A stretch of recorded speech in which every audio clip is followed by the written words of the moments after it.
നമ്മൾ തൃശ്ശൂരിൽ നടന്ന തൃശ്ശൂരിൻ്റെ അഭിമാനമായ ഒരു ഇമാനുവൽ സിൽക്ക് എന്ന് പറഞ്ഞിട്ടൊരു വസ്ത്ര വ്യാപാര സ്ഥാപനമുണ്ട്.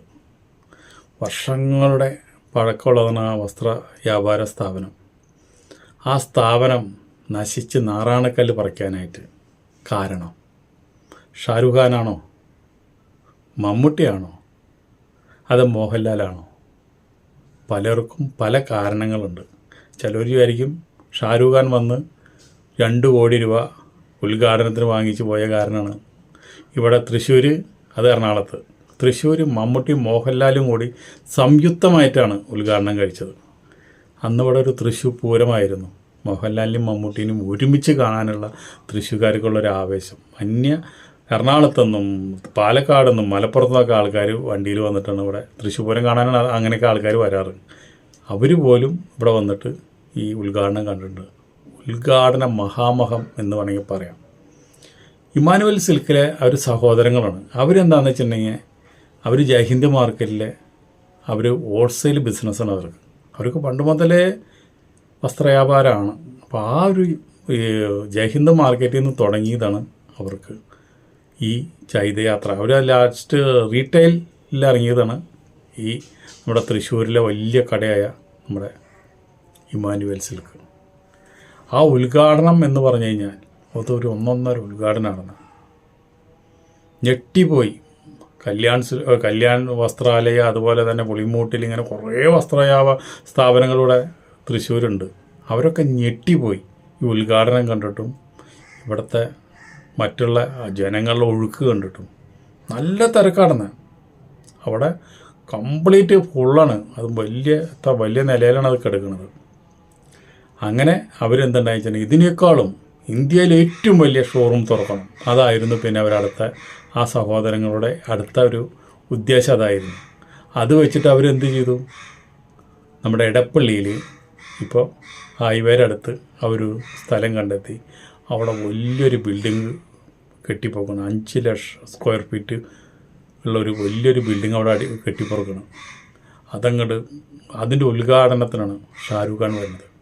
2 കോടി രൂപയാണ് ഷാരൂഖ് ഖാൻ ആ ഉദ്ഘാടനത്തിന് ഇവിടെ ഓഫർ ചെയ്ത് പോകുന്നത്. എറണാകുളം ഞെട്ടിപ്പറച്ചു. എറണാകുളത്തെ മറ്റുള്ള വസ്ത്ര വ്യാപാരികൾ ഞെട്ടിപ്പറച്ചു ഇതിൻ്റെ ഉദ്ഘാടനം കണ്ടിട്ട്. അതും ഇന്ത്യയിലെ ഏറ്റവും വലിയ ഷോറൂം, പല നിലകളിലായിട്ട്, എല്ലാം ഒറ്റ നിലയിൽ ഒരു മാള് പോലെ പ്രവർത്തിക്കാനായിട്ടൊരു ടെക്സ്റ്റൈൽസ് തുടങ്ങണം. അപ്പോൾ നമ്മുടെ തൃശ്ശൂരിൽ നിന്ന് തുടങ്ങി വെച്ചുള്ള ആ വ്യാപാര സ്ഥാപനം എറണാകുളത്ത് പോയിട്ട് അവിടെ കൊടി കുത്തി എന്നുള്ളതാണ്. അതിന് ഏറ്റവും അവർ ഉപയോഗിച്ചിരുന്നത് സിനിമാ നടന്മാർ തന്നെയാണ്. അപ്പോൾ അങ്ങനെ നിൽക്കുന്ന സമയത്താണ് ഇവരെ കഷ്ടകാലങ്ങൾ തുടങ്ങുക എന്ന് പറയുന്നത്. ഈ സ്ഥാപനം, എറണാകുളത്തെ സ്ഥാപനം അവർക്ക് മെയിൻറ്റെയിൻ ചെയ്ത് കൊണ്ടുപോകാനായിട്ട് ബുദ്ധിമുട്ടായി. ഒരു മാസം 65 ലക്ഷം രൂപയാണ് അതിൻ്റെ വാടക വരുന്നത്. അതുപോലെ തന്നെ ഒരു മാസം 35 ലക്ഷം രൂപ അവർക്ക് കറണ്ട് ചാർജ് വരണം. അപ്പോൾ എത്രയാണ്? 1 കോടി രൂപയാറ്. അപ്പോൾ 1 കോടി രൂപ ഒരു മാസം അവർ കണ്ടെത്തണം, വാടകയും മറ്റുള്ള കാര്യങ്ങളില്ല. അതുപോലെ തന്നെ കസ്റ്റമേഴ്സ് സേവനം വളരെ വീക്കാടുന്നു.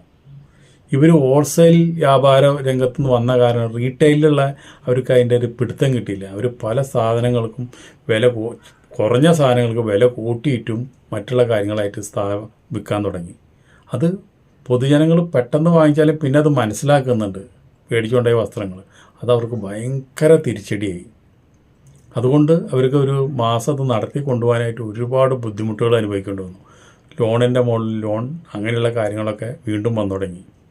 ഇവർക്ക് കോട്ടയത്തുണ്ട് ഒരു വസ്ത്ര വ്യാപാരമുണ്ട്. ഇതെല്ലാം കൂടി ആയപ്പോൾ ഇവർക്ക് നിക്കക്കള്ളിയിലാണ്ടായി. അതിൻ്റെ ഇടയിൽ ഇവർക്ക് ഏറ്റവും വലിയ പ്രശ്നം ഉണ്ടായിട്ടുണ്ടെങ്കിൽ ഇവർ ഒരു സിനിമാ താരത്തെ കൊണ്ടുവരാമെന്ന് പറഞ്ഞിട്ട് അത് കൊണ്ടുവരാണ്ട് പല പ്രശ്നങ്ങളും കേസുകളും ഒക്കെ അതുണ്ടായി. അതിനും പുറമെ ഇവർക്ക് ഒരു CBI കേസ് ഉണ്ടായി. CBI കേസ് എന്ന് പറഞ്ഞു കഴിഞ്ഞാൽ ഒരു ബാങ്കിനെ വഞ്ചിച്ചു എന്ന് പറഞ്ഞുകൊണ്ട്, ബാങ്കിൽ വ്യാജരേഖ ചമച്ചുകൊണ്ട് ലോൺ വാങ്ങിച്ചു എന്ന് പറഞ്ഞിട്ട് ഒരു CBI അന്വേഷണം തുടങ്ങി. ആ CBI അന്വേഷണം ഇവരെ ആകെ തകർത്ത് കളഞ്ഞു ഈ സഹോദരന്മാരെ. പിന്നെ ഇവർക്ക് പിടിച്ചു നിൽക്കണമെങ്കിൽ ഭയങ്കരമായിട്ട് സ്ട്രെയിൻ ചെയ്യേണ്ട വന്നു. അപ്പോൾ ആ കേസ് ഇവർക്ക് ഒരുപാട് ഡാമേജ് പറ്റി. അതുപോലെ തന്നെ ഇങ്ങനെ ഇരിക്കുന്ന സമയത്താണ് ഇവർക്ക് ഇനിയിപ്പോൾ എറണാകുളത്തെ ഇമ്മാനുവൽ സിൽക്ക് തുടർന്ന് കൊണ്ടുപോകാൻ പറ്റില്ല എന്നുള്ളൊരു അവസരത്തിൽ വന്നതോട് കൂടിയിട്ട് അത് പൂട്ടാൻ തീരുമാനിച്ചു. അങ്ങനെ അത് അവിടുന്ന് ഇത് തുടങ്ങി 6 മാസം പോലും ആയില്ല, അപ്പോഴേക്കും അത് ഷട്ടർ ഇട്ടു. 300 തൊഴിലാളികൾ വഴിയാധാരായി. അവർക്കൊക്കെ ശമ്പളം കൊടുത്തു, അവർക്കൊക്കെ അതുപോലെയുള്ള ഇത് മറ്റുള്ള എല്ലാ കാര്യങ്ങളും ചെയ്തു. അതുപോലെ കുറേ ആൾക്കാരെ തൃശ്ശൂർക്ക് മാറ്റി, കുറച്ച് ആൾക്കാരെ കോട്ടയത്തേക്ക് മാറ്റി, അങ്ങനെ അവർ മെയിൻറ്റെയിൻ ചെയ്തു. അവസാനം എന്തുണ്ടായി? തൃശ്ശൂരും നടത്താൻ പറ്റില്ല എന്നായി. തൃശ്ശൂരും പൂട്ടി. തൃശ്ശൂർ ഇപ്പോൾ ഇമ്മാനുവൽ സിൽക്ക് നിൽക്കുന്ന സ്ഥലത്ത് ഇപ്പോൾ അവിടെ വേറൊരു പേരാണ്, ഇമ്മാനുവൽ സിൽക്ക് എന്നില്ല, വേറൊരു പേരാണ്. അതുപോലെ തന്നെ കോട്ടയത്തെ കടയിൽ നിർത്തി. ഇമ്മാനുവൽ സിൽക്ക് മാറിയിട്ട് ഇപ്പോൾ അവിടെ കോട്ടയത്തുള്ളവർക്ക് അറിയാം അത് വേറൊരു ടെക്സ്റ്റൈൽസിൻ്റെ പേര് വെത്തിയിട്ടാണ് അവിടെ നടക്കുന്നത്. അതുപോലെ തന്നെ ഈ 3 സ്ഥാപനങ്ങളും പൂട്ടിയോട് കൂടിയിട്ട് ഈ കേസും കൂടി വന്നതോടുകൂടി പിന്നെ അവർക്ക് കേളില്ലാണ്ടായി. അവർ എറണാകുളത്തെ ആ സ്ഥാപനം ഇപ്പോൾ നമ്മുടെ NH കൂടെ പോണവർക്ക് എല്ലാവർക്കും അറിയാം, തല ഉയർത്തി നിൽക്കുന്ന ഗ്രാൻഡ് മാളാണ്. അപ്പോൾ അത് 5 ലക്ഷം സ്ക്വയർ ഫീറ്റാണ്. അപ്പോൾ അതും ഒരു കണ്ണീരിൽ കുതിർന്ന കഥയാണ്. കോട്ടയത്ത് മഹാലക്ഷ്മി എന്ന് പറഞ്ഞിട്ടൊരു ഇതാണ് ഇപ്പോൾ അവിടെ നടക്കുന്നത്. അപ്പോൾ ഒരു സ്ഥാപനം കൊണ്ടുവരാനായിട്ടും അതിനെ വിശ്വസിച്ച് ജനങ്ങൾ അവിടേക്ക് ചെല്ലുമ്പോൾ ആ ചെല്ലുന്ന ജനങ്ങളുടെ വിശ്വാസം നമ്മൾ കാക്കണം. ആ വിശ്വാസം കാത്താൽ മാത്രമാണ് ഈ വസ്ത്രരംഗ റീറ്റെയിൽ മാർക്കറ്റിൽ നമുക്ക് പിടിച്ചു നിൽക്കാൻ പറ്റുള്ളൂ. അത് ഇവർക്ക് സാധിച്ചില്ല. കാരണം വെച്ചിട്ടുണ്ടെങ്കിൽ ഇവർ ഒരുപാട് കാറുകൾ ഓഫറുകൾ ഒരുപാട് കൊടുത്തു. കാറുകൾ ബെൻസ് കാറുകളൊക്കെയാണ് കൊടുത്തു തുടങ്ങുന്നത് കസ്റ്റമേഴ്സിന് ബെൻസ് കാറോ അല്ലെങ്കിൽ വലിയ വില്ലകളോ അതൊക്കെ ഒരാളാണ് ഈ കൊണ്ടുപോകുന്നത്. അതല്ല കസ്റ്റമേഴ്സിന് ആവശ്യം. ചെല്ലുന്ന കസ്റ്റമേഴ്സിന് മറ്റുള്ള സ്ഥലങ്ങളിൽ നിന്ന് കിട്ടുന്നതിനേക്കാൾ ക്വാളിറ്റിയുള്ള തുണികളും അതിനേക്കാളും കുറഞ്ഞ ഒരു 10 രൂപ കുറഞ്ഞാൽ മതി. നമ്മളത് നോട്ട് ചെയ്യും സാധാരണക്കാർ. അത് നോട്ട് ചെയ്ത് നമ്മൾ വീണ്ടും അവിടേക്ക് തന്നെ ചെല്ലും. ഇവർക്കത് സാധിച്ചില്ല. ഇവരെന്തുണ്ടായി? കുറഞ്ഞ വിലയിൽ തുണി എടുത്തിട്ട് കൂടിയ വില അതിൻ്റെ മുകളിൽ ബ്രാൻഡ് ചെയ്തിട്ട് അവർ വിൽക്കാണ്ടായത്. ജനങ്ങളെന്ന് പറഞ്ഞാൽ ഇന്നല്ലെങ്കിൽ നാളെ അത് പിടിക്കപ്പെടില്ലോ. അത് പിടിക്കപ്പെട്ടോട് കൂടിയിട്ട് പിന്നെ ജനങ്ങൾ അവിടേക്ക് പോകാണ്ടായി.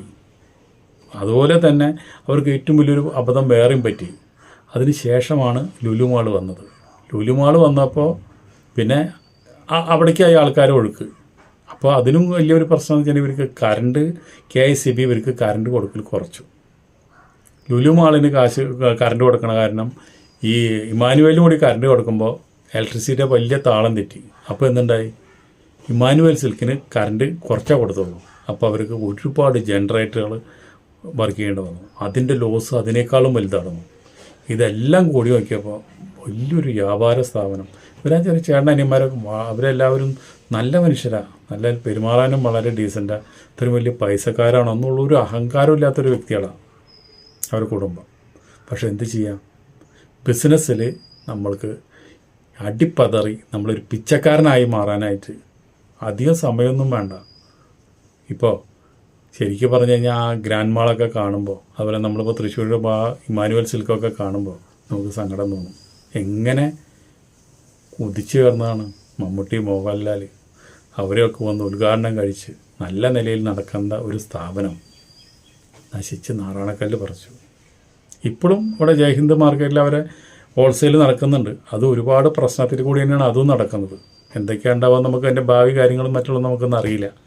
എന്തായാലും ഇതുപോലെ ഉദിച്ച് ഇനിയും അവർ ഈ വ്യാപാര രംഗത്ത് വരട്ടെ എന്ന് നമുക്ക് പ്രാർത്ഥിക്കാം. അല്ലാണ്ട് ഇപ്പോൾ എന്താ ചെയ്യാൻ പറ്റുക? ഈ തെറ്റുകളൊക്കെ തിരുത്തിക്കൊണ്ട് അവർ കസ്റ്റമേഴ്സിനെ മുഖവിലേക്ക് എടുത്തുകൊണ്ട് ബിസിനസ്സിൽ വീണ്ടും കയറി വരട്ടെ. അവരിതിൽ നിന്ന് ഔട്ടായി പോയിട്ടൊന്നുമില്ലല്ലോ. അപ്പോൾ അങ്ങനെ വരട്ടെ എന്ന് നമുക്ക് ആഗ്രഹിക്കാം. അപ്പോൾ ഓരോ സ്ഥാപനത്തിൻ്റെയും വിജയവും പരാജയവുമാണ് നമ്മളിവിടെ പറഞ്ഞത്. അതിനൊരിക്കലും ഷാരൂഖ് ഖാനോ മമ്മൂട്ടിയോ മോഹൻലാലോ കാരണക്കാരല്ല. ഓക്കെ, നമുക്ക് അടുത്ത വീഡിയോയിൽ നമുക്ക് വീണ്ടും കാണാം. അതുവരെ നിങ്ങൾക്ക് എല്ലാവർക്കും നന്ദി, നമസ്കാരം.